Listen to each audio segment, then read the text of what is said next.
No, the Tito's. The Tito's. Tiedemann. I was gonna say the Tito's is pretty good. Yeah, this Cabernet is sponsored by Tito's. Yeah. Shout out Tito. Tito's Cab? Okay. That's crazy, man. That'd be wild. Damn. He's rich enough to do it, too. Who's gonna go first today?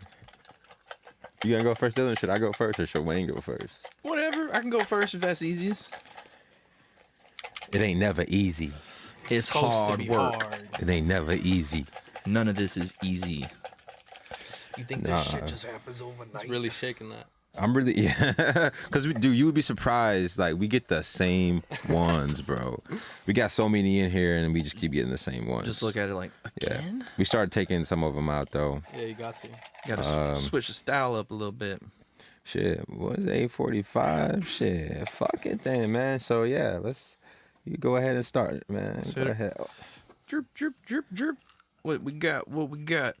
Report cards and grade school. Oh, shit. That's true. Damn. Let me get your time. 30 seconds. 30 seconds. He's on the hot seat. 30.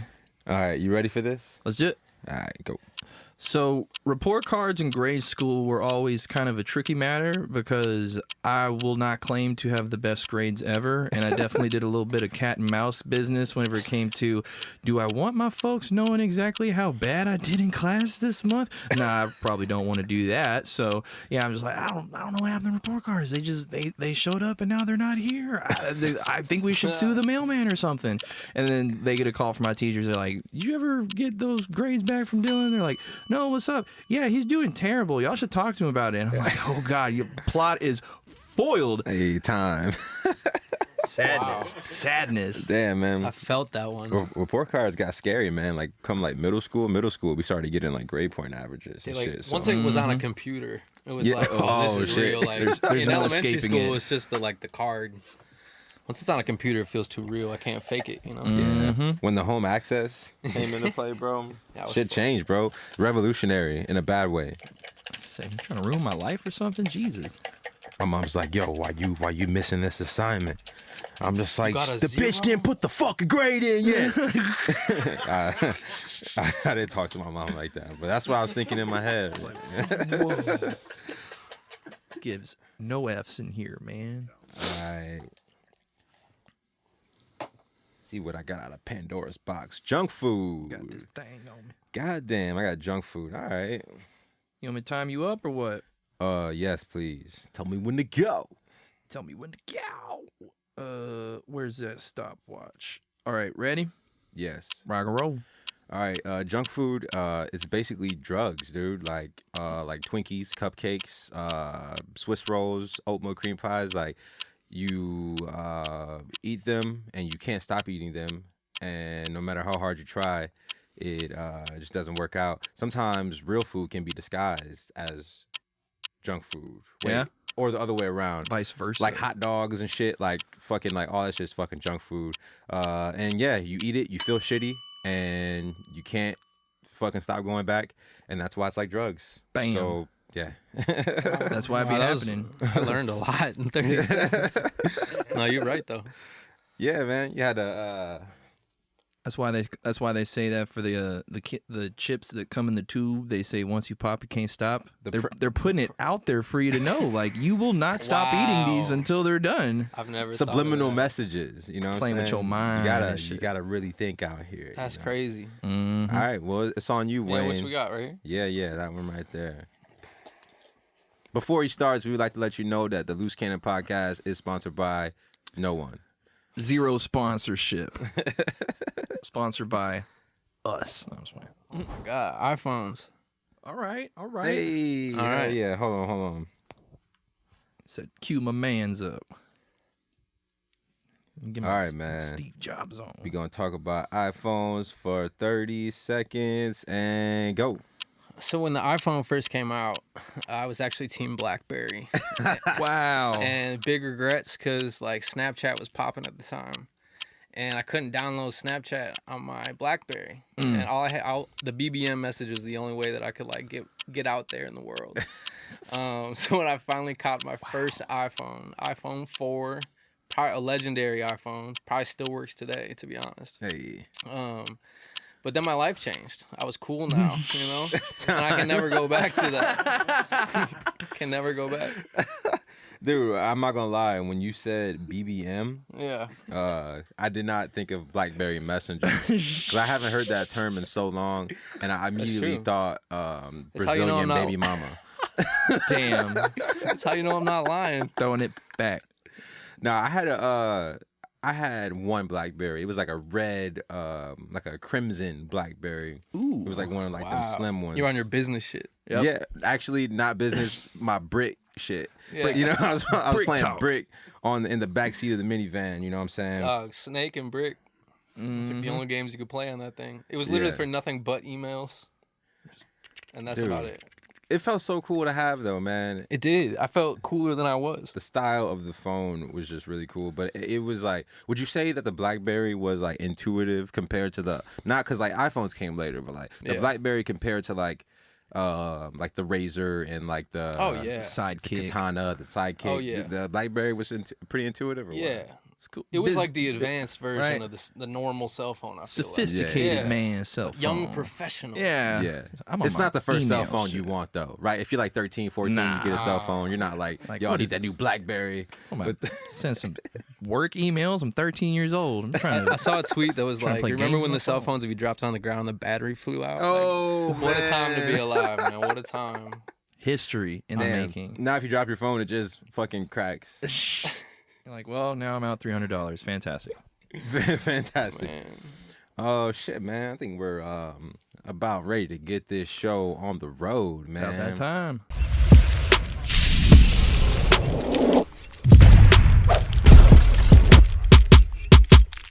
Hell yeah! All right, coming in hot. It's the Loose Cannon Show. Woo. It is a beautiful day or a beautiful night in Austin, Texas, is. here at 5th Street Studios.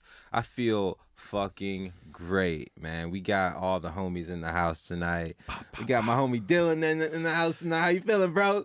I'm on the Loose Cannon podcast, Loose Cannon Show, holding it down for the Ford. What Big more could I facts. want out of life? We got my man Shelly Nix to the right. We got a beautiful set of mofos holding down the Ford on the tech side. We got two Yeah, shout out Collins the in the team. house We got today. Dose Collins. We got two guys named Colin. I didn't we know got y'all this rolled Colin like this. and then this Colin. Collins squared. And then we also got Evan, you know what I'm saying? You Shout know, out Evan. Yeah. on the boards, no big deal. Boardsman. But we also got another person in here who's never even set foot in his 5th Street Studios before. right. Another one. But it's all good. He's here now.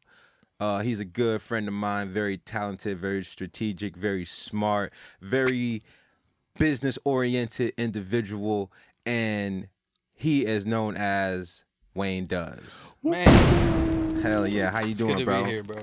Yeah, Honestly. hell yeah, bro. As soon as you told me you were doing this, I just thought it was so cool. So to be here and for you to feel like it was important to bring me in, Yeah. makes me feel really good. So I'm happy to be here. Yeah, man. I feel like you got some cool things to say, man. I feel like the Loose Cannon Show is all about, about like interesting thoughts, learning about the individual, and just giving people a good look and a place to kind of tell their story, man. Yeah. And I think today's gonna be a good day. Hell yeah. That's right. And so you go by do you go by like when you introduce yourself to people, do you actually say Wane Does? Nah. Nah. That'd be too head ass. Say the whole thing. Yo, Yeah, that'd like, be way too. what's If you, up, man? like, if you know, you know. Yeah, You know, yeah. it's just Wayne. I feel like if you didn't know or didn't like really see it spelled out, it would sound like a foreign kind of name, like Wane Does. Windows. Wane Does. It's honestly like the secret weapon is like when I go through emails and if people spell it wrong, especially after I've already emailed them and it's in the signature, then like I already know not to respond. Yeah.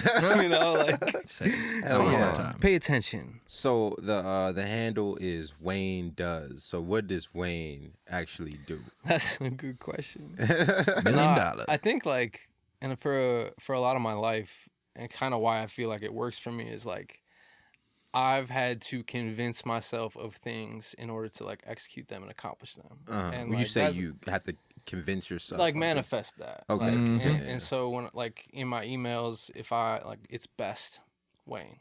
Like, and that constant reassurance that like I am doing what I'm supposed to be doing. I'm doing it at the highest level that I can. Yeah. Was really important for me because for a lot of my life I didn't really know what I was meant for. So when I figured that out, I don't know where it came from. I don't know why I picked Does. Honestly, I don't remember. And it just was my Twitter handle at the time. Man's a doer. Yeah, and it's then it like, just became a thing that I just lived up to. And if I kept living up to something that I set as a standard for myself, then I'm gonna be all right. yeah, I can dig that. Easy peasy. I'm the kind of guy who, like, you know, always wants to learn something new, so I can just show up for anything. You know, if you're looking for a guy to go do something, you gotta call me, basically. You know, and I mean, like, and I haven't like achieved that like 100%, but I feel like I've dipped my hand in enough pots to where, like, you know, if you needed 3 different things, you can call me for every single one. Well rounded. So the kind of like, when I hear your name, it's like who does? I need somebody who can do this. Right. You know who can do this? Well, Wayne does. Yeah. You know. Yeah. Bingo. No, it's true. You know, it's kind of It's kinda true. like, No, you know. I respect you so much because like I do get that feeling from you, and like you've always been someone for as long as I've known you to like, if you don't know how to do it, you're gonna do it. Or if like I didn't expect it, you're already probably doing it. Like, Yeah. and so that's big for me too, man. I was actually like I was working on an artist website today, and I had to like code in HTML, and like Nice. I've never really done that before. Yeah. On like a you know, moderate level. Wow. And so I MySpace was just, or what? yeah, since then, Except and building like that top 8. so like into I made the own joke. I was like, yeah, Yeah. Wayne does. I'm fine. Like I'll get it. Yeah, And I'll figure it out. Not concerned. Yeah, I'm not worried about it. I think website building is probably one of the most intimidating. Oh, Things. it's so confusing. It's Yeah. so yeah. Well, just coding in Intimidating is general. a great way to put that. Yeah, man. I think like I kind of like almost like that feeling, you know, because there's so many things. Like I recently got into like 3D like rendering and shit, fire. like, and Sick. like I'm like probably like 5% into it, bro. I like, no matter how much I know, I don't really know shit, and the shit's fucking hard as fuck, Oof. man. Yeah. So like, but I just really like enjoy just taking the shit on. But when you already like, when you have a job to do though, and you know you already have expectations, like that's some pressure right there. You know what I'm saying? You're like, oh shit, like I haven't coded HTML in forever. But it's the same feeling though, where it's like, all right, I'm gonna figure it out, Yeah. Just and another- like there's just a another round of very crime. small chance that I don't. Yeah. So I'm pretty confident in my ability to like make it work. Will it take a minute? Yeah, maybe. Yeah. But like I'm gonna hold myself to the standard of like I'm gonna do everything I can to figure it out. Last night I was on Discord because I'm setting up this Discord for this channel, and like I had never worked with the bots or like verification stuff before, and it's like it's not intuitive at all. And I just like kept at it till I figured it out, like, you know. Yeah. And that's, I think, a big thing about life is like you just figure it out, man. Just don't give up on it. Put your head That's to it, it. get after It's it. not that hard. Like it's not that hard.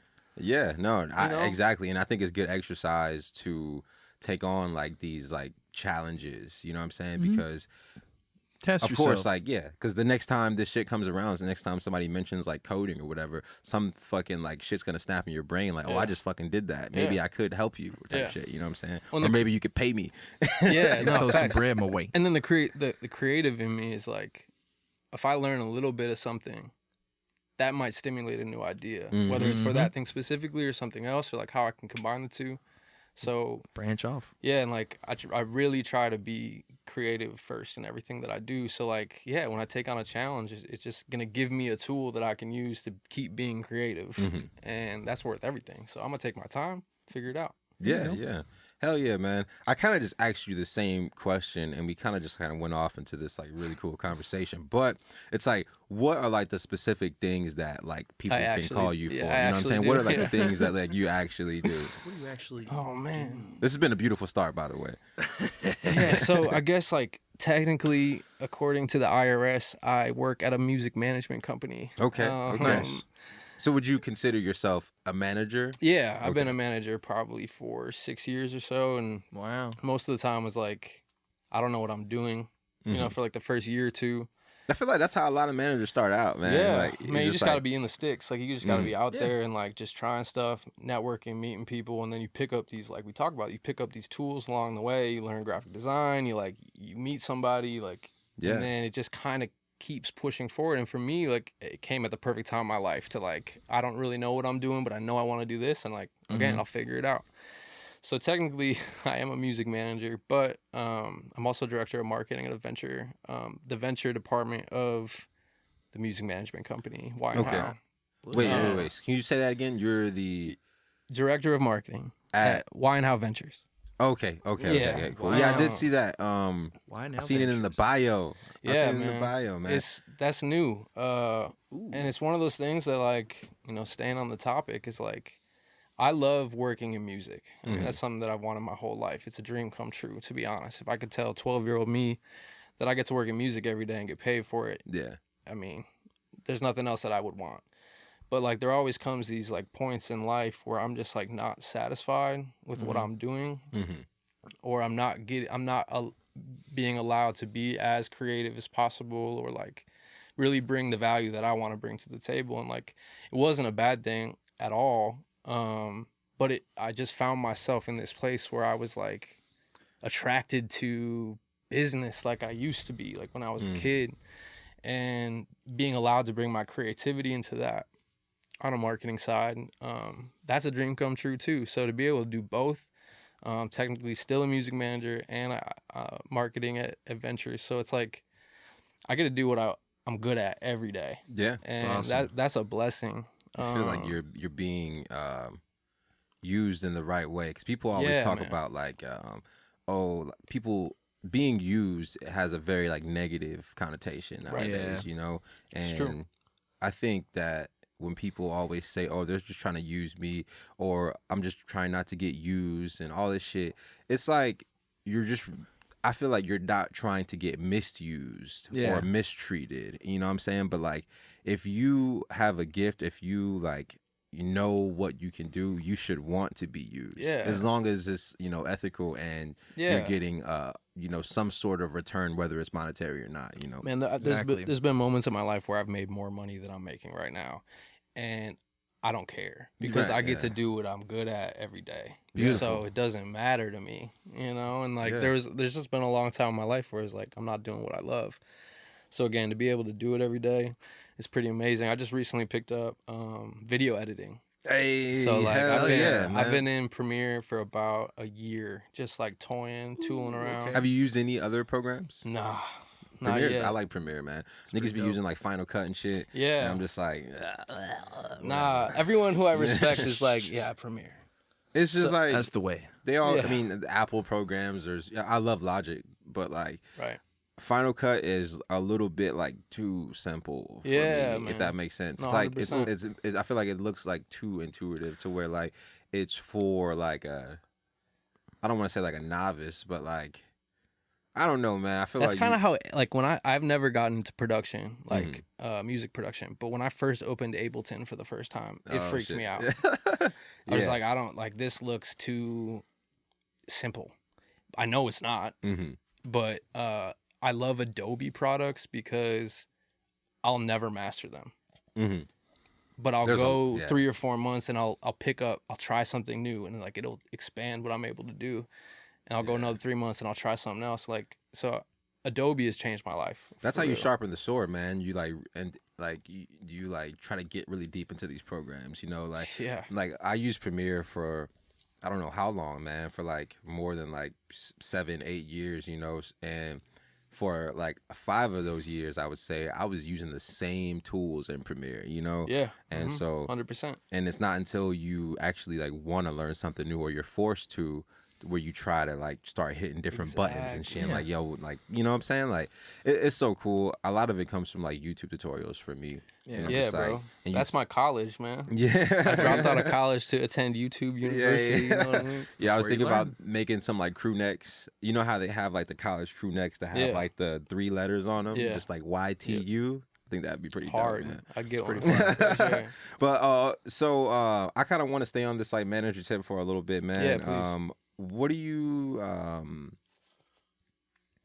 the position as a manager? It's like super like behind the scenes, super like it's almost like you're one of the most important people at the artist's service. You know what I'm saying? Like, how do you feel about like, you know, being like the right hand man, or like, I guess, do you ever feel like you're in the shadow of the artist? And if you do, does that ever bother you, or are you honored to kind of take on that role? Yeah, I Good think question. it is. I think it really depends on the relationship. And luckily, I've been blessed to only work with artists that I truly respect and respect me. Yeah. And so I've never felt like I am secondary in a sense. Like the relationship I have with DZ is we can tell each other anything. And That's I important. think like and like if you're gonna put that much time and effort into a project that's someone else's at heart, and you're gonna believe in it, like you have to be nothing else matters, right? Like that's the most important thing about what I do every day. And so to work with DZ is amazing because like I truly believe in him as a person Yeah. and as an artist. It has to work like that. It right? has It's to, like man. it's like you can't be like you get like, paired up with people, or like, how like motherfuckers like be getting like like arranged with like marriages and Yeah, shit. You know what I'm saying? Like N- you can't be like just arranged Nah, with someone. bro. It has to like come from something like that's Yeah. way more like rooted. You know what I'm Yeah, saying? Like, totally. A lot more joined at the hip. So it's like they're almost a vessel for your ambitions and creative Yeah. energy as well. Oh, 100%. It's a great way to put it. Yeah. Yeah, dude, I've been blessed like to only work with artists that I really respect, and I could never see myself being one of those like industry managers who like you've had a good career, you obviously have like your network is crazy, and you just sign people just because it's a 20% bag or a 15% bag all the time. Like Right. I could never do that. I love telling stories, and I love like being able to tell someone else's story and create what that is and show that off. And so like if I'm gonna do that and be good at what I do, I have to believe in it. Yeah. You most know, I have to definitely. love it. I have to truly love it. Can't So fake it. I'm really blessed to be able to work on some amazing projects. Who are like some like artists that you've done like management like work with? It doesn't have to be like you're their manager, but like Yeah. things that like responsibilities that you've taken on with these individuals that Yeah. would a manager would. Well, it's funny because I'm like the company. So Wane is from Austin, Texas. It's also based in Nashville. It's mostly country and rock focused. I come from a hip hop background. That's Yeah. everything that I've always worked in has been hip hop. And that was the reason why they brought us in. Me and Nice. my partner Eric. They wanted to add some youthful energy in Texas and bring in people on the roster that could change the company. So part of that is like for the first year and a half, I had to just be an assistant and learn how this thing works, right? Yeah. Like Yeah. every year up to this, I'm learning the industry from the outside. My industry was Austin, like truly. And I learned a lot from that. But now I'm in a place where like I'm learning about the industry and all the stuff that goes with it, and like how small it is. And I'm doing it in a genre that I don't even really listen to. Yeah. Like Wow. country music is something like for me that I don't listen to it every day. I've appreciated it more since I've started this work. I've like gained like a newfound respect for country music Same. too. Not like I'm about to like go listen to it after we're done, but like Yeah.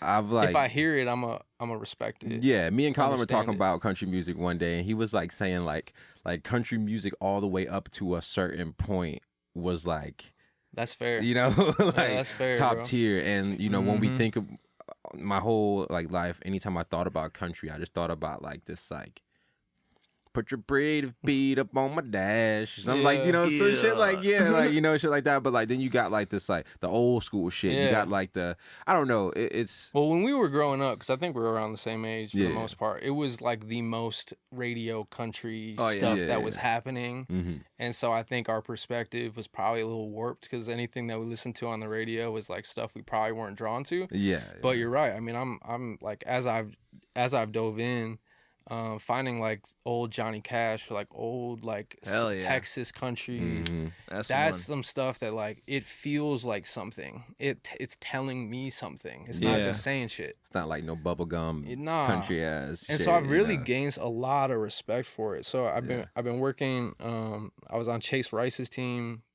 Huge artist. I mean, like his first song that he wrote, "Cruise" with Florida Georgia Line, went diamond. Wow. Dang. Diamond. Wasn't on diamond. That's Getting crazy. dimes. Yeah. And when did it go diamond? Man, that was like 2016, maybe Damn.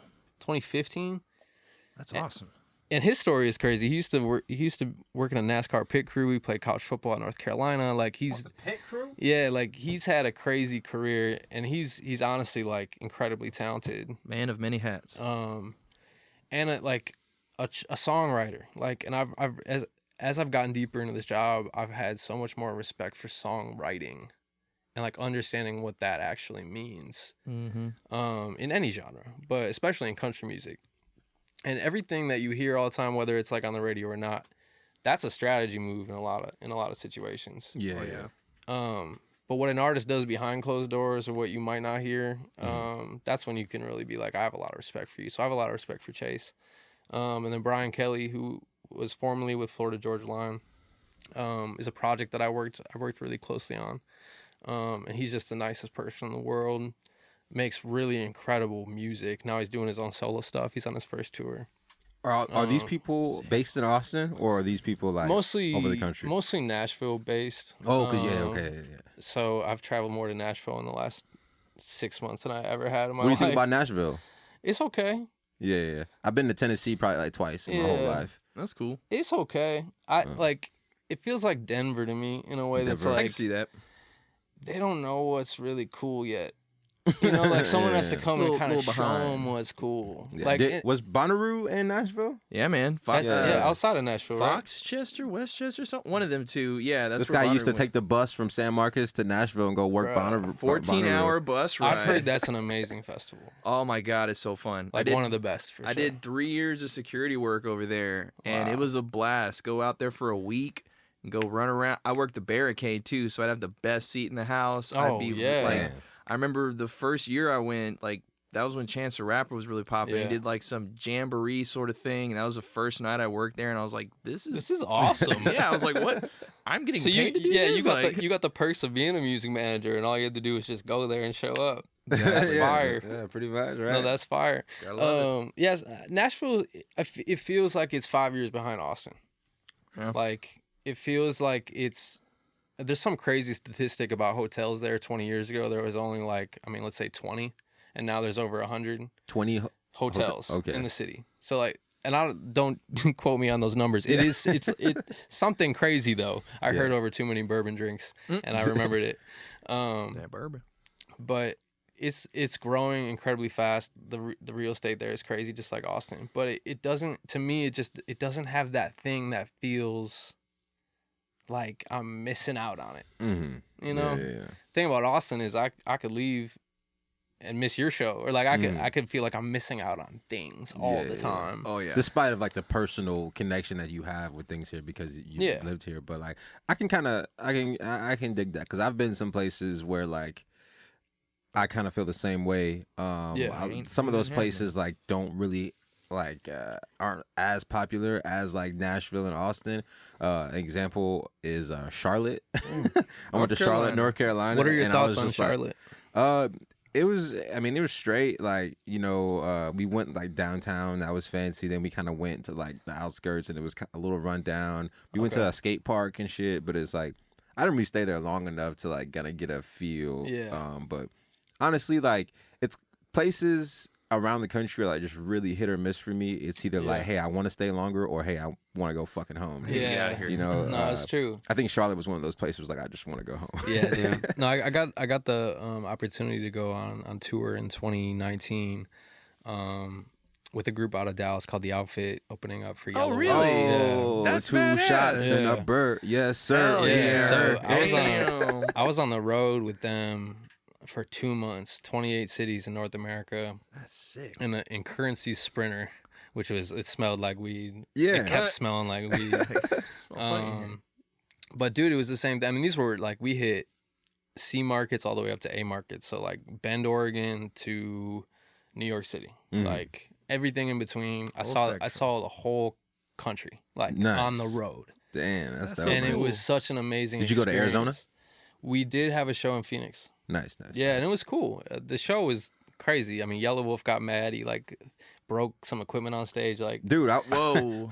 But I watched Phoenix, all right. I watched the like "Where Are They Now" video about Yellow Wolf today. Dog. And this fool went on a fucking roller coaster. Yeah. He has. You're gonna ask me where is he now? Where is Yellow Wolf now? He is in like the liquor business, and he has this. Yeah, his whiskey bourbon. does really good. Yeah, it's called like Creek Water. Yeah, and it's like Snazzy. tobacco and like maple syrup hinted and like. Okay. It actually sounds kind of good. I'm actually. That don't sound I wouldn't bad. mind. I wouldn't be opposed to getting a little bottle of that shit. You know? He was promoting that on that tour. That was like when it first came out. And what I learned about Yellow Wolf, which I remember when Yellow Wolf first came out in like 2010, I was in college and Pop the Trunk came out, and I was like, "Don't make me go pop the trunk." This song hard. I seen him at This shit is hard. the Wiz Khalifa So show. hard. He opened up for Wiz. He was on tour with Wiz Khalifa, and like I forgot what year it was, but he was performing all that shit, man. Yeah, but man. I'm sorry, I didn't mean to. No, he does. He has a great live show. It was cool. Like he had a whole ass cutlass. Like he chopped the back of the cutlass off, so it was the trunk. Honestly, that was the DJ booth.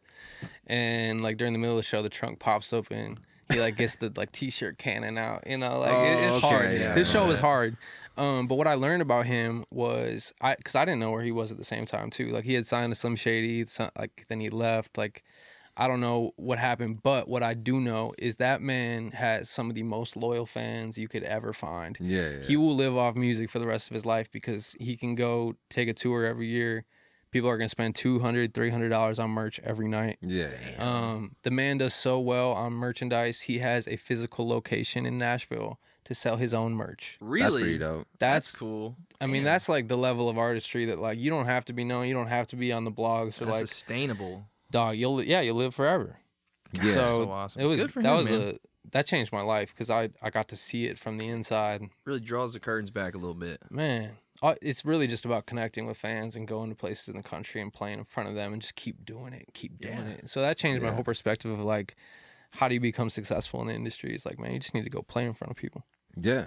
Bottom line. Make that connection, you know, That's show it. that you really give a fuck. You know what Yeah. I'm saying? In some way or form. Yeah. People can look at Yellow Wolf and just kind of like assume that he doesn't really give a fuck about anything. But of course, like he definitely makes a good connection with his fans. And it almost doesn't even matter because as long as like you said, as long as the fans are connected. Yeah, exactly. Bro, they Yeah, like, and I know some of these cities, like, those people save up that money to go to one show a year and it's a Yellow Wolf show in their hometown. That's the highlight of their year. That's it. Yeah. And That's like, cool. bro, if you're changing people's lives like that, and you're giving them an experience like that that's worth it to them, you're good. You Yeah. made it. You're doing something right. Yeah. I like Pop the Trunk. I think he might have a song called Trunk Music. Yeah, he does. Good to Go is a dope one. Good to go. I think my favorite one would probably have to be I Wish. It's a song with Okay, Raekwon. It's like he's okay. like, I wish a motherfucker would. It's Damn. pretty dope. That sounds hard. Yeah, Yellow Wolf's dope, man. I definitely respect Yellow Wolf. He's like recreated he's like rebranded a couple times. I mean, Yeah. and people always talk about like how like white rappers like use hip hop as like a, you know, they use it Like it's a to- vehicle. yeah, they use it to like come out and then they kind of skate away from it. But I feel like Yellow Wolf kind of like bounce back and forth. I don't think Yellow Wolf did that because I feel like you can look from the outside looking in, not really like studying it, and kind of just like say, oh yeah, he rapped and now he does this rock fucking shit with Travis Barker and shit, like, you know. But when I was watching that video today, it was he had like a couple spots in his career where he kind of like went from like rap to rock, and like I think he was doing like rock inspired music before trunk music, if I stand correct. Yeah. But Yeah, it's always kind of been his steez a little bit. what's up? That's always been his steez a little bit. I mean, that's He's sort of like like the rocking energy for- that he brings to it, Yeah. and like that's the thing. I think every case is its own case. Like, but Yeah, man. I mean, just from seeing what I know about him, like what he talks about, what he sings about, like that's his real life. Yeah, dude. He has a song called Tennessee Love, and he's just singing the whole time. I'm just like, dude, this is a kind of soothing, bro. Like you got them. No, he's talented, man. He's super talented, bro. I learned that he has Cherokee heritage. His dad is like first or second generation Cherokee, and that's where his name Yellow Wolf comes from. Oh, word. Okay. Yeah, I didn't know that. crazy. That's pretty sick. It's pretty wild. That's fire. But yeah, man, I have another question for you though. So like, what as far as like managing artists, what are some things? So you mentioned that like the best kind of relationship manager to artist is when you really believe and really respect the artist. What are like some of the things that like an artist can have that can establish that kind of relationship? Man, something unique. I think bottom line, they have to be unique. I think I'm gonna keep bringing up DZ just because he's the perfect person to talk about, because like he's been through a lot as far as his artistry, like figuring out what exactly that sounds like and what it means and what it's saying. And I think now at this point in his life, like there's no one that sounds like him, because that story is so real, like, and that's all that he's putting into his music. You can hear it, you can listen to it, like you can feel it. So like if they are super authentic in their sound and in their voice, then I have so much respect for them. No matter if, like, even if it's someone that I don't manage, that's the case. You know what I mean? Hell yeah. So I think, like, yeah, ultimately, if I'm going to get behind somebody, it's because everything's real. Yeah. And it's super unique. And, like, I used to think that it was like, oh, it has to have some marketability. Like, it has to have, like, this industry thing. And, like, that's the case. I mean, if we're going to put time and money into it, like, it has to make money. It's a business. Right. But at this point, it's like, is this real? Is this story real? Does it sound real? Like, man, because you know we hear a lot of people that sound the same. Yeah, yeah. If you can sound unique, one of one, you're the only one in the world who sounds like that and has that story and tells it in that way. Cool, I fuck with you. You got it, dude. It's almost like frustrating. It's a lot of emotions that I feel when I hear somebody that just sounds exactly like somebody else, man. It's tough. And sometimes people don't do it on purpose, and sometimes people really do. And sometimes they don't even really, I don't know. It's like sometimes I feel like they don't even realize it. Yeah, man. It's on some weird shit, man. And me being like the creative that I am, I just kind of look at it as like, bro, I don't know. How can you make anything and not not intentionally try to step out the box when it comes to something in the piece, you know what I'm saying? I do think there's a difference in being a creative and being an artist. Like, people can be creative, that can be whatever you're like outputting, whether it's like painting or making music or like record, like whatever. But being an artist is like, that's different. That's something that's it's like a deeper layer to it. It has to be. That's what separates it. So I feel like, and the argument to what you're saying is that like we're all influenced by everything together. Like it's this sort of shared influence by everything that's around us. And even like for DZ, like he raps like Pusha T on some songs. He sounds like Andre on some songs. Like but those are his inspirations for when he started to like hip hop. But if you can do that in a way that's like really you, okay, like you can separate those two things. I just feel like there's a lot of artists who make music because they like listening to music like that. Yeah, that's a good point. Versus making music that like is actually coming from them. Yeah, and I think like like the example you use, like, you know, sometimes DZ sounds like Pusha T, sometimes it sounds like 3K. And I think that those are like unique styles, though. True. You know what I'm saying? True. So like, and it's not the way music sounds right now. True. The majority of music sounds right now. But also, the people I'm talking about just could be young guys, and they're just inspired by like the new music that they hear right now. I try not to sound like a hater, but I really just like don't like super obvious unoriginal shit, man. Yeah, it really grinds my gears. Do you think that there is a phase that every artist gets in where it's like when you're first starting to like experiment in creativity, you're only doing what you've heard? And then you get to a point where like hopefully you break out of that. Well, I think that's what you have to do, right? Yeah. You have to you have to find some. It's like finding a path to yourself. I feel like it has to start somewhere. You gotta venture out to go inward. Man, Yeah. self-awareness is the most important thing in the world. Oh yeah.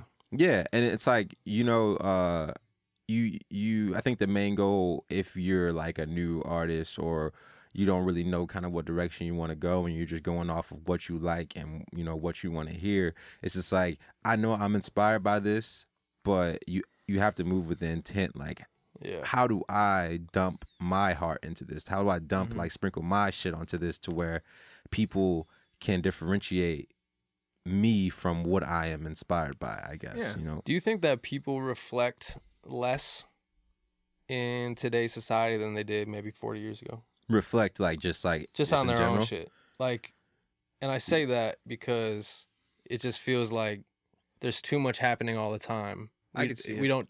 It's very hard to take a step away from everything and think about it. It's honestly, I could see it being very hard for a lot of people because there's a lot of different just oversaturation going on to where it's like you might think you're being original and then it comes out, it's like, well, no, you're actually doing something that so-and-so did 5-10 years ago. And it's like, well, I thought I was just doing me. I thought this was original me stuff. And it's like, I think that's part of what every artist goes through in their own personal creative development. You come to that realization, you almost get a level of grounding that's like, okay, so this is what the standard is. And then you start to develop some sort of unorthodoxness relation to it that makes it your own afterwards. And I think that's kind of draws back to what you said as far as like the development aspect goes, because, it's part of growing as an artist. You get a shell almost developed, and then you find a way to reorient it to be more a reflection of yourself. Totally. And that might take a long time. Oh yeah. And you might become you might become famous, and you might make gold records or like platinum records before you even get to that point. Yeah. And that's the reality of it. It's almost scary. It's kind of daunting, right? But that's the journey of being an artist. If you're an artist, man, you're an artist till you die. That's just how it is. Whether good or bad. Yeah, facts. So let me ask you this, Wayne. What got you into management? What was there a particular watershed moment that made you say, all right, I'm going to be a music manager. I'm going to manage artists. Was there ever like a light bulb moment for you? Man, I think it was just a culmination of like thoughts and experiments. Like, I moved to Austin. I left Milwaukee. Because I didn't know what the fuck I was doing. And it was cold as shit. But it's pretty cold. I loved music. I come from a music background.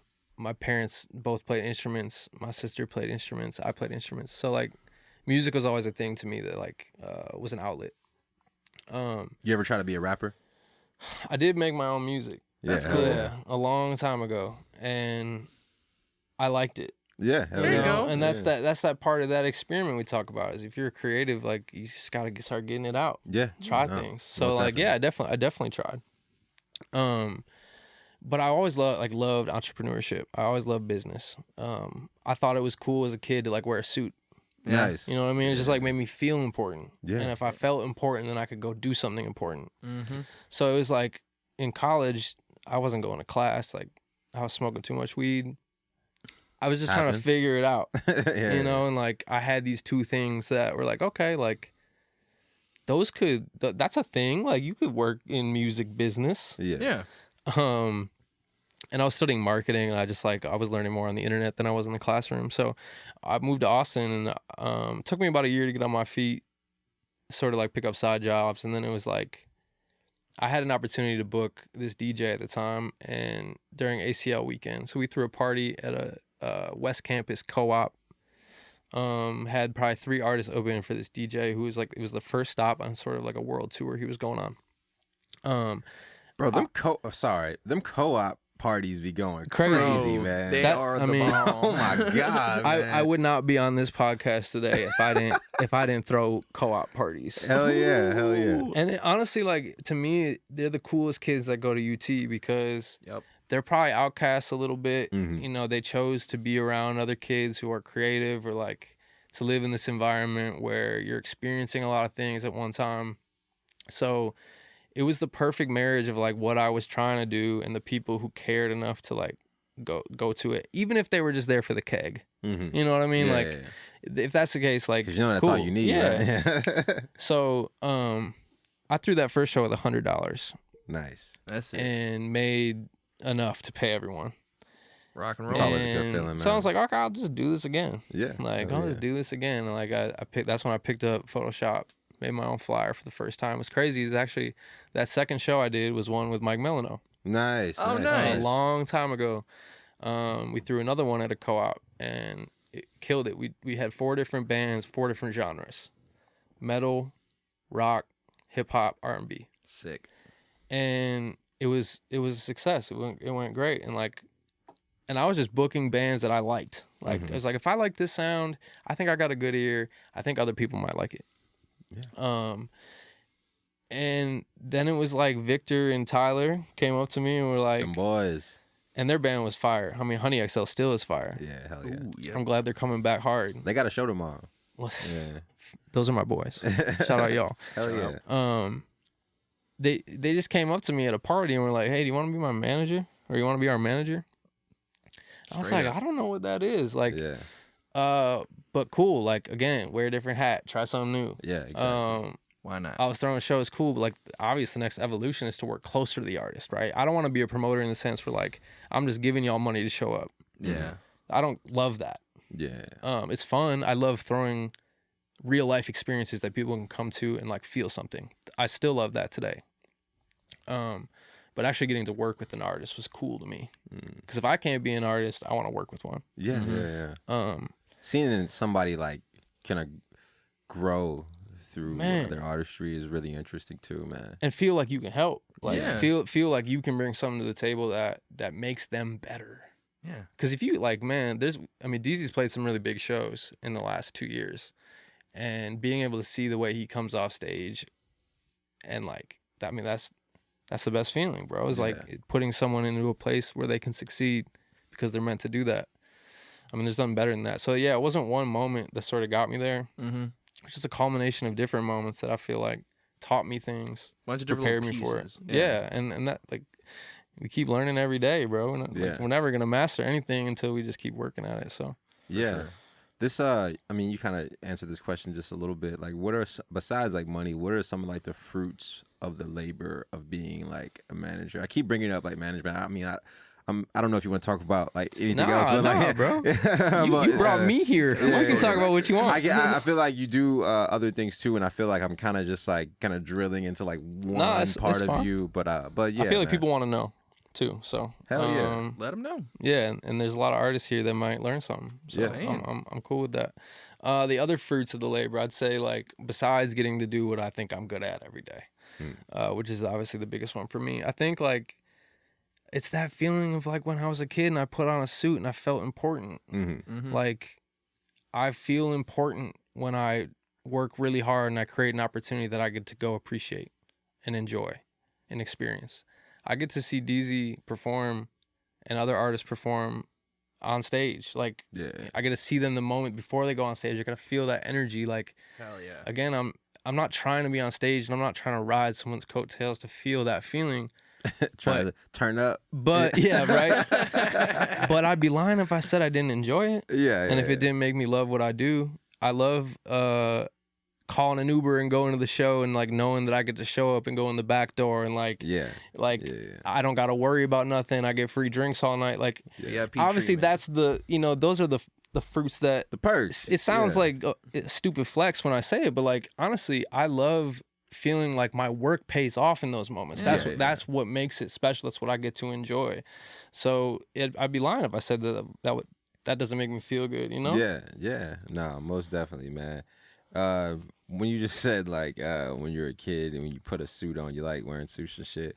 I kind of felt the same way, but only time I wore a suit when I was a kid was when I was going to like a wedding that I Yeah. was a part of. Yeah. And that was twice. Yeah. I've only worn a suit twice when I was a kid. And that was at my aunt Tiffany's wedding and at my mom's wedding. But That's other real. than that, like When's the last time you wore a suit? I feel like you look good in a Shit. suit, bro. Right? I clean up nice. I know you do. Clean up Dapper nice. Dan I know on you him. Fuck, man. When's the last time I? Put him on Too the long. spot. He said too long. Uh-oh.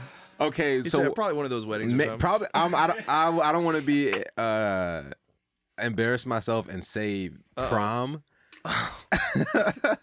Wow. I feel like that might be the last time I wore a suit, but I think like I've like done the button down and tie with course. slacks. You know what I'm saying? Yeah, but of course. You're looking nice. The full suit, I can't remember any time besides like senior prom, bro. Bro, I've been thugging it. Yeah, facts, and it's working. So fuck the suit, dog. Roughing that. Yeah. What about you? You when's the last time you wore a suit, bro? Last time I wore a suit, I believe it was for the job. It was for the Christmas party. Yeah. Dang, There you you wore the go. suit for the Christmas No, party. facts. Yeah, That's the hell last yeah. time I wore a suit too. It was right before COVID hit. It was Yeah. like December 2019, and I was like, man, I gotta kind of show out a little bit. I can't just show up looking scraggly and all that. So I had Hey. to go get the suit fitted. Go Did you make get the sure everything fade?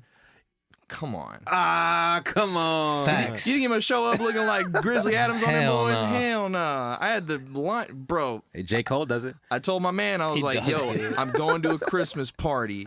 Make it look Yeah. like I'm going to a Christmas party. Yeah, make me icy, dog. I'm saying, keep it simple. Yeah, my girlfriend works at a law firm, and so like I mean they throw some fun parties, bro. Oh, I bet they Lawyers do. can party, dog. But also it's like, man, I can't be the boyfriend who shows up looking scrappy. Like, no, I'm getting the suit. We're making sure we look good. So yeah, it still feels good today. Trying to look Hell like the yeah. arm candy. You got to. Yeah, the arm. I've never Yeah, heard that's that me, before. bro. Hell yeah. I'm the Arm trophy, candy. dog. Sure, I'm the trophy man. Wow. No big deal. Facts. Hey, so if you like, what can you see yourself doing? Don't say you can't see yourself doing anything else. Please don't say that. What if this never happened? If the things that happened that were part of your destiny that landed you here right now, what could you see yourself doing? Man. So I got two answers to that. So before I was able to go full-time music, I worked as I managed a state farm. Okay. There you go. And like it was still that feeling of like I'm doing business. I'm like, yeah, I'm selling, but I'm running a team. Like I'm making sure our office does well. We were number 1 in Austin. Like we made that shit happen. And there was a moment in my life where it was like, you know, I'm trying to do this management stuff too.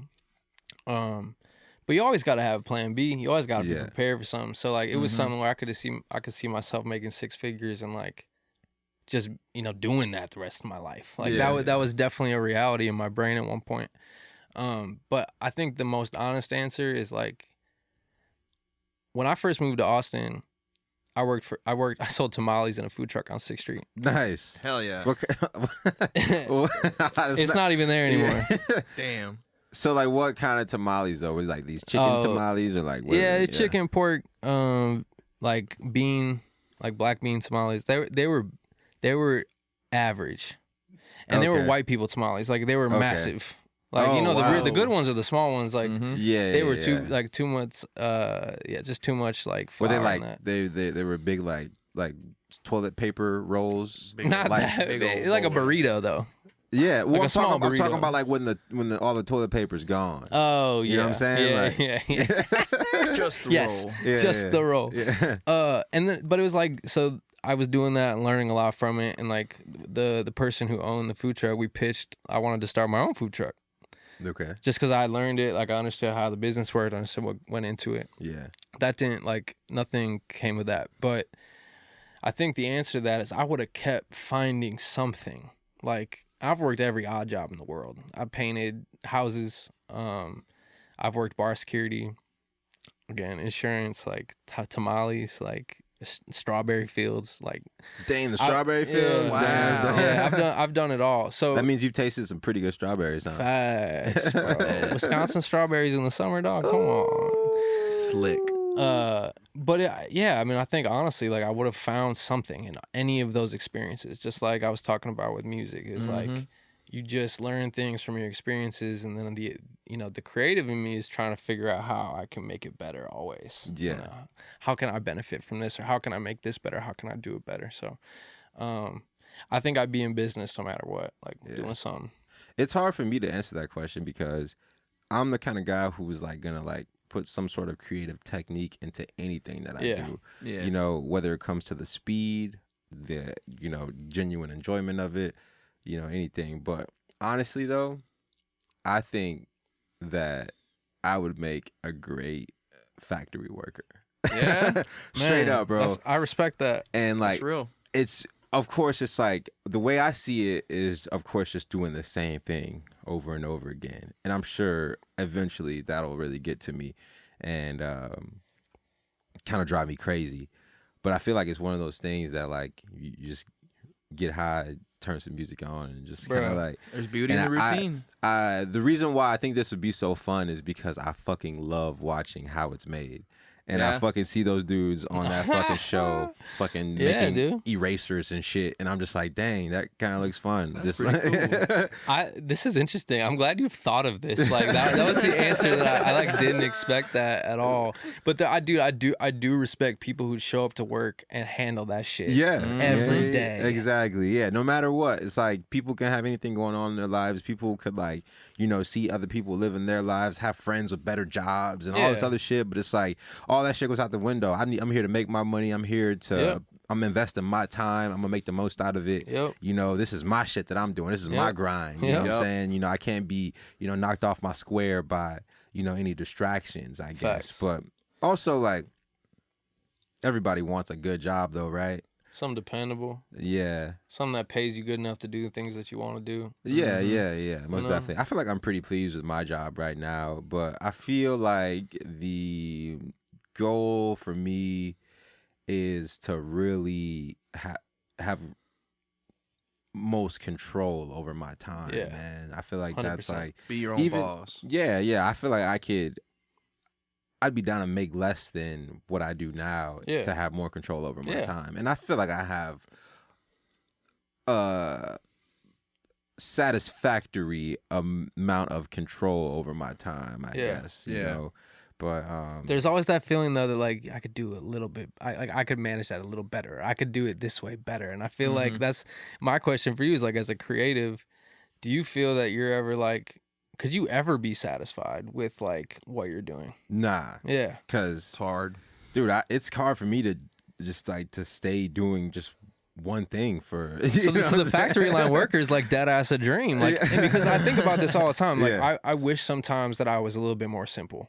Like in the way that I think. I really I love that people can do exactly what they want to do and are happy with it. And like that's my downfall and my greatness is like I'm never satisfied with that. And I kind of wish I was sometimes. Dude, I feel like even if I were to be like a successful like rapper or whatever dreams that I have in my head, I feel like I would eventually get tired of it. Yeah. Straight up. And I would like, and that's like, I'm kind of cursed with that almost, like I like love people who just love waking up doing the same thing every day. Cause They got it figured out. Man. yeah. It's just like, damn, like, I don't know. It's all about like happiness, right? Yeah. 100%. I wake up every morning and like, damn, same shit. Fuck. Like, let me sleep in a little bit more. Like, and it's not like I wake up every day all fucking depressed and shit, but it's like, damn, man, where is the rest of life? Like where, I feel like that's what I'm always chasing. And that's like why I'll never be satisfied because it's just like, I don't know. Life is it's tricky, man. It's a lot out like, there. You'll never get enough, right? Never. Yeah. Until you die, right? Yeah, facts. Yeah. Facts. Life's a bitch and then you die. Facts. Isn't that what our homie used to say? That's what they say, man. That's what they say. So I actually got another question. Let's go. Would you and it sounds like just based on the conversation so far, would you say that DZ is like the main artist that you work with? Yeah. How did y'all meet? It sounds like was it a serendipitous moment that brought y'all together? Or y'all, like kind of The funny answer to that question is it was, but not for me. Oh, So do tell more. so I met Eric Radford on Twitter in like 2017 maybe. Brought up government name. He was managing DZ at the time. I was managing Tita at the time. And we just started linking up on Sundays at a coffee shop because we both lived in the same neighborhood. And we would just like talk about what we were learning or like going through or questions we had. Yeah. And we eventually like started a company together and then now transitioned to Why and How together. But he met DZ walking his roommate's poodle. I think it was a poodle. It was a small dog. Okay. They're all poodles, man. Yeah, facts. If it ain't a pit bull, it's a poodle. Yo. You know what I'm saying? Wise man once said. And like he just kept seeing this dude pull up in the mail truck and like get out, and it was hot as shit because it's Texas and it's the summer. True. So he like started leaving like little candy bars and like a glass of water in the mailbox for DZ, the mailman. Dope. Nice guy. And What they a nice eventually guy. like, and he always had his headphones in. And so Eric was like, "What are you listening to?" And he's like, "Oh, some Kanye, and myself." And myself. Yeah, and Just throw it in there. like that is No we big deal. tell that story all the time because like it truly is like a really really unique story. So that's how they met, and then I was working with Eric, and then I was like, man, they were DZ went to play a festival in Denver, which is like their version of South by. Mm-hmm. And I was like, man, I'm gonna come with y'all. Booked a flight, flew out there with them, and just like took photos of DZ on my iPhone, and just sort of like built this chemistry in 3 days. And it was like, man, let's just do this together. So that's when we combined, and like, so I've been working with DZ since 2018. We were able to bring him to Why and How, which was made us sort of like, it's like, man, we're all gonna come work for y'all if we can bring DZ. And he's about to drop his first single next Tuesday, and his first album coming out. What is it? Is it in called August. Driver 3000? Wait, what is it? So Drive Driver. 5000 is Drive 5000? that's the character. The character is Drive 5000. Yeah, and the song is Malice at the Palace. Okay. So Malice it's at the this is a Palace. single that's... Yeah, Okay. a single to the album called Fifth Wheel Fairy Tale. And Okay, nice, Why I nice. really love working with DZ is everything is super visual. Everything is a story. He's scripted out, you know, a 5-act saga basically. Yeah. We got to get DZ in Wow. here before that drops. Oh man, yeah, About to say, at yeah. least sometime this summer for sure. Yeah. But again, like when we talk about like what I enjoy out of like working with an artist, what I need to get out of working with an artist, DZ has set that pretty high. Yeah. Because he's incredibly talented and he tells his story in a way that's allows me as like the creative side of this team to be really creative. Mm-hmm. So that's been a beautiful marriage of artistry, I think. That's awesome. I heard DZ Brown. Actually, I seen him perform at that one show y'all threw at Empire. It was like it was called What was that? um Was that Love Lockdown? Love Lockdown. That's what Yeah. it was. Yeah, hell yeah. But when I actually seeing somebody perform is different than hearing their music. Totally. Yeah. In multiple ways. But I heard I wasn't listening to. No, my girl texted me one day, and she was like, "Turn on to NPR," and she NPR was doing some shit with like a bunch of like Austin art. I think Fresh was like on there. Yeah. And he I was remember like on there talking about all these Austin artists, and they were playing snippets of their songs. that. Yeah. And that was the first time I actually heard his music. And Oh, then wow. funny that you mentioned that he was listening to Kanye when he was delivering mail, Yeah. because they kind of compared his style to Kanye a little bit. The song that they previewed was fucking hard as fuck. Yeah. Also, another person that performed that night and another person that was on the radio that day was Harry Idokwa. Yeah. Have you ever done any work with him? Yeah, we worked with Harry for over a year, Hell yeah. and did some really amazing stuff. Harry is again like, you know, we talk about what is in an artist that like makes someone want to work with them, and like Yeah. Harry has that. He is an artist. First time we booked him for Summer Jam, which is another show we did with KUTX, and I go. He was about to go on. I've never met him before. I opened the green room door, and he's just like standing there, like swagged out. And then I go to like grab a water or something, and he just like, I don't remember if he actually kicked the door open or if he just like Oh, wow. threw that bitch open. Boom. But I'd like it was like some wrestler energy. Yeah, like yeah. he was Wow. about to go on stage and fuck them up. He has, Oh, yeah. he has a really crazy presence on stage. Man, he's a star. totally different than just like sitting there talking to him. Like, Yeah. if he was like here Yeah. right now, just us talking, it would be totally different than like the fucking like that dude's like a fucking sex symbol, bro. Like it's fucking crazy. no, and man. he knows it too. Yeah. And honestly, he's one of the nicest people, and he's very like aware of his emotions and feelings and how it affects people around him, and I respect him for that. But when he gets on that stage, or when he feels like he's in that place where he can be Harry Idokwa, like the Yeah. artist, I've never seen someone so confident. I got a beef with Harry Idokwa Uh-oh. that needs to be settled. Oh man. Speak on it. And it can only be settled with a game of basketball. Oh man. Oh man, I was chilling in the Eastern one day, right? You know how we used to go party at the Eastern. legendary right. spot. Damn. Yeah. R.I.P. to the Eastern. R.I.P. the Eastern. The original new wave. I'm sitting in the Yup. Eastern, right? It's about like 12:45, whatever, you know.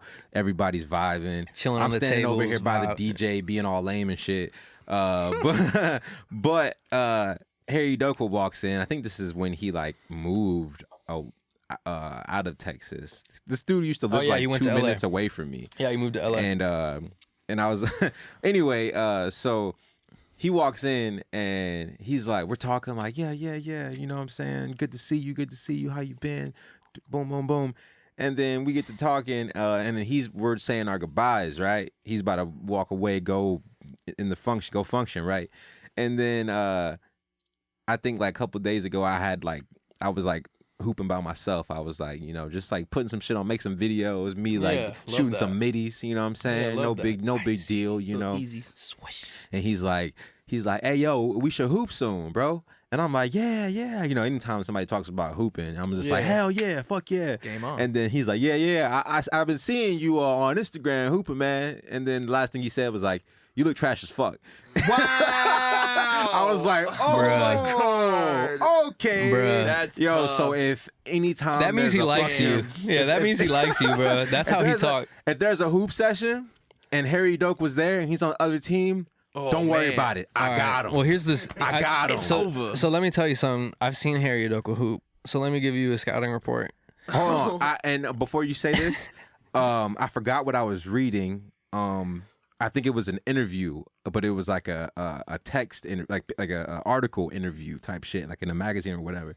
And one of the questions that he answered, well, I'm not gonna say the question. I'm gonna say his answer. He said that he could have made it to the NBA off his defense alone, I could have made it to the and that's league. cap.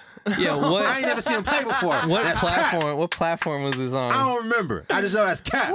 I'm locking him up. And Okay. he can't Yeah. hold me. All hat. Well, I've never heard that before. He's got a pretty solid jumper. Okay. He drives, uses his shoulders. You know, he's definitely a physical player. So like, you know, I think if you got some speed on him, I think you can take it to the hole and like you'll be all right. Hey, shit. Okay. However it goes, bro, I'm guarding Harry Idokwa. You know what? I need to see this. We gotta be, and you know what? You know how niggas shoot for captains? Yep. You know what I'm saying? People be shooting for captains, and we're not gonna do that if Harry's there. I'm gonna take over, and I'm just gonna say, I'm captain, I'm the and captain. he's captain. I'm the You know what I'm saying? So Harry, if you're watching this, I challenge you.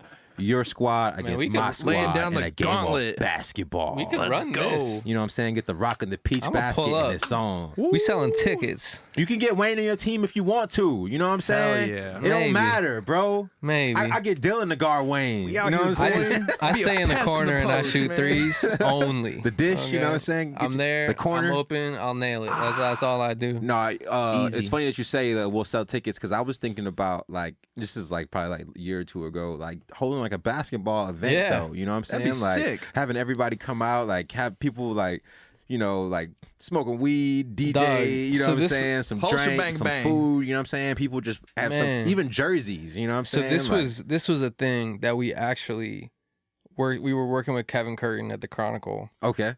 and we were gonna do it at Empire, like outside, because it's a Okay. big enough space and it's You could just flat. put You some- could hoop, Yeah. Oh, and you could man. put some bleachers up. We were like planning that We were That's like five badass. months early, and it was all gonna be like artist teams. So any like Eric Burton from the Black Pumas, like Yeah. other artists in the city who like can Hell hoop, yeah. Yeah. all playing against each other, and people could buy tickets, donate to charity, come watch it, and then we'd have like performances between games. That's awesome. So we actually Dude, no, it's it an ha- amazing that has idea. to Why is that happen. not a thing yet? COVID Damn. happened. I- COVID dude, fucked it up. Of And the thing course, is, like, of people course. do that in other places around the country, bro. You Yeah. know what I'm saying? Like, 100%. And I've never seen it happen in Austin, bro. It I've never needs seen to it happen. really happen with the We heavy need hitters in that. Austin, bro. Eric, let's talk tomorrow, bro. We gotta make this happen. Harry Doko, I'm guarding you, bro. You better fucking bring your ankle braces. Oh my god. I love Harry Doko. I used to rock the ankle braces. Hey, Gotta keep that shit locked in, dog. Yeah, hell yeah, man. Real and real. I love that. Damn, I love how I just got like real personal because I didn't Like know if we Harry- were gonna get dirty and just like call some motherfuckers out on this podcast, but you Damn. took it over. He said, Yo. "They don't call As it long Loose as it's Cannon not Show for a me. reason." Yeah. nah, I got mad love for Harry, man, and you can't just be talking about my MIDI like that, bro. I don't take that No, lightly. that's- You know what I'm sacred. saying? Nice. And this happened like 2+ years ago, bro. So you would think the average person would have just dropped it by now, but it's Psych. like, Wow. you know, I've been watching It's personal. Winning Time lately. so- Dog, it's my favorite show right now. yeah, it's pretty good, amazing. man. It's done so well. That So boy, ma- that so boy many Jerry cool West things said about he's it. taking him to the Supreme Court over that shit, man. Dang, dude. He won't sue the NBA, but he's gonna take Winning Time to court. Oh wait, Jerry West is taking Allegedly, he's taking HBO, whoever is orchestrating, producing it, whatever. He said, "I want y'all in court." why? Jerry West is an angry, bitter man, bro. Okay, I'll That's be tough. honest. I've only gotten to like episode 6, but Okay. what I've seen isn't enough for me to want to sue somebody if I'm Jerry West. Bro, he didn't want his logo used for the NBA. They used his likeness and basically were just like, we might be you, it might not be. It's like, there's literally a picture looked like that's Jerry the West. exact logo. And he like never sued them. Maybe he did and he didn't win, but I don't know. But like now you're going after winning. It's making you look important. Dude, Right? I think Magic Johnson isn't even suing Winning Time. At least I've never heard of anything like that. And he fucking doesn't They're like it either. Damn. That's because they're making him look like a hoe because he was. Damn. You know?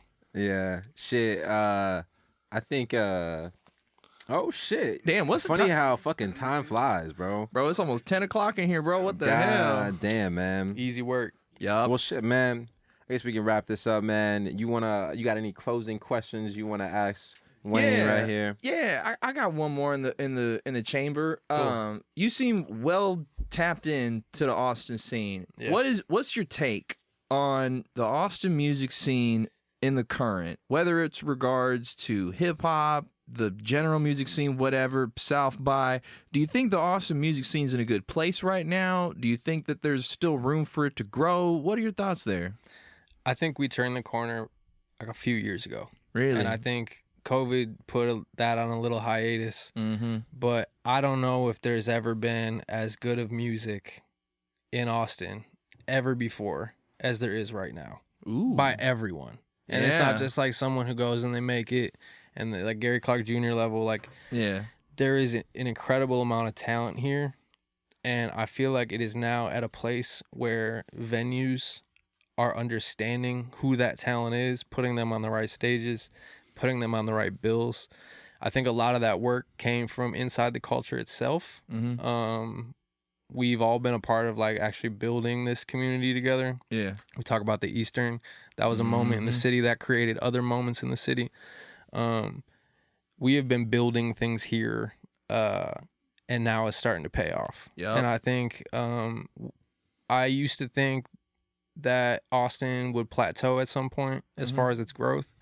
I don't think that's going to happen for another 20 years. Wow. And so I think music as being as deeply entrenched in the culture of Austin as anything else is still the most important cultural thing that exists here. Yeah. And for that, it will always have a platform on a stage.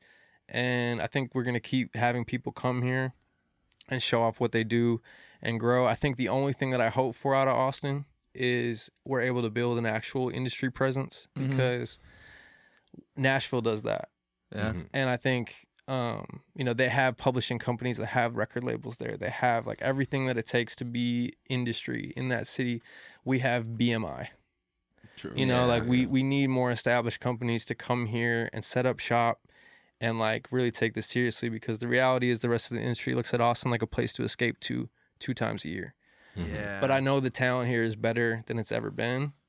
And so like good art always sells. Like it's gonna work. People are gonna continue to grow. And we're gonna see people come out of Austin in the next decade that I think and we're seeing it, like Black Odyssey, like it's happening now, and it's gonna continue to happen in my opinion. For sure. Hell yeah, man. Well, it's been a beautiful hour and some change, man. We appreciate you coming, Wayne. Thank you so much. Yeah. Yeah, This was fun. Yeah. Hey, you know that's what we do. I love here on getting the out Loose here and Cannon talking. Show. No, We I have appreciate fun, y'all. man. Yeah, hell yeah, man. It's always a good look, a good time. You know what I'm saying? It's the Loose Cannon Show. Wayne wore his chain link chain. Yeah, He's we getting came real out here, edgy on baby. him. You know what I'm saying? Jackson status. You know, Loose Cannon Show, baby. Shelly, Wayne, Dylan, Colin, Evan, Fifth Street Studios. In the house. We out here. Let's go. Boom. Bam.